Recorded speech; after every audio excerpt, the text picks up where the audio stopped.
Good morning friends, मैं engineer Dinesh. दोस्तों, भारत की जनसंख्या 140 करोड़ हो तो गई, तो ये अच्छी बात है अगर सब लोग काम में लग जाएं और काम करने लायक बन जाएं।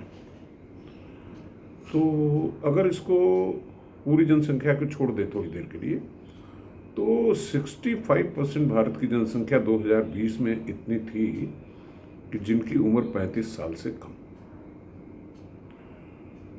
और 50% जनसंख्या इतनी है कि जिसकी उम्र 25 साल से भी कम है। यानी कि हमारी जो यूथ पॉपुलेशन है वो विश्व में सबसे ज़्यादा है। तो लेकिन अफसोस इस बात का कि इस युवा को दिशा नहीं मिल पा रही है। इनफैक्ट हमारे जो राजनीतिज्ञ हैं और हमारे जो गार्जियंस हैं इन बच्चों के, उन सब ने ये मन बना लिया है, माइंडसेट, एक फिक्स माइंडसेट बना लिया है कि हम इनको सरकारी नौकरियों में भेज के ही रहेंगे, भले ही पोस्टें ना हों। और सबसे ज़्यादा ये कोचिंग इंस्टीट्यूट वालों ने इन बच्चों को बरगलाया है कि हम तुम्हें आईएएस बना देंगे, हम तुम्हें आईआईटी भेज देंगे, हम तुम्हें डॉक्टर बना देंगे। अरे भाई, जितनी पोस्टें हैं, जितनी वैकेंसीज हैं, आईआईटी में जितनी सीटें हैं, उससे ज़्यादा तो आप नहीं कर पाओगे। आप कोचिंग दो न दो, ये सीटें अपने आप ही भरेंगी टैलेंटेड लोगों द्वारा।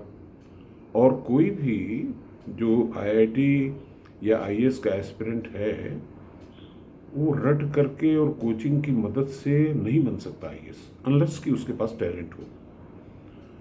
तो मेरा सुझाव ये है कि बजाय इस पे फोकस करने के कि जो थोड़ी बहुत सीमित सीटें हैं उनमें सबको लड़ाया जाए, बेहतर ये होगा कि हम नए अवसरों की तलाश में जुटें, हम जॉब क्रिएट करने में जुटें। ये जो 20 लाख लड़के आईएएस की परीक्षा दे रहे हैं, होना सिलेक्ट 1000 को है और सालों साल दे रहे हैं, 6-6 साल तक देते जा रहे हैं। तो क्या हम इनको स्किल करके किसी और तरफ डाइवर्ट नहीं कर सकते? मेरा सुझाव ये है, खासतौर से गवर्नमेंट को, प्लानर्स को, मिनिस्टर्स को, ब्यूरोक्रेट्स को, कि इस दिशा में चिंतन करें।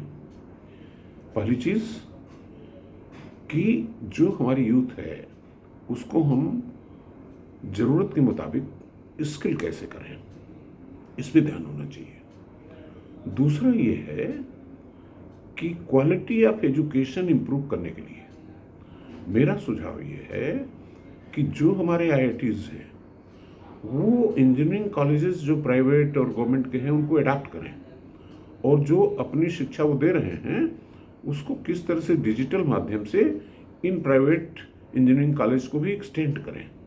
May be they have to pay some fees for that, लेकिन हम ऐसा करें। और तीसरी सुझाव ये है कि क्वालिटी ऑफ एजुकेशन करने के लिए, इम्प्रूव करने के लिए डिजिटल माध्यम को इस प्रकार से सशक्त बनाया जाए कि एक विषय, एक चैप्टर एक एक्सपर्ट पढ़ाए, दूसरा चैप्टर दूसरा एक्सपर्ट पढ़ाए, और उसको रेप्लिकेट करके इंटरनेट के माध्यम से सर्वसुलभ करा दिया जाए। यानी कि एक गरीब छात्र जो छोटे से स्कूल में पढ़ रहा है या कॉलेज में पढ़ रहा है, इंजीनियरिंग कॉलेज में पढ़ रहा है, उसको टॉप क्लास की एजुकेशन डिजिटल माध्यम से उपलब्ध हो सके। धन्यवाद।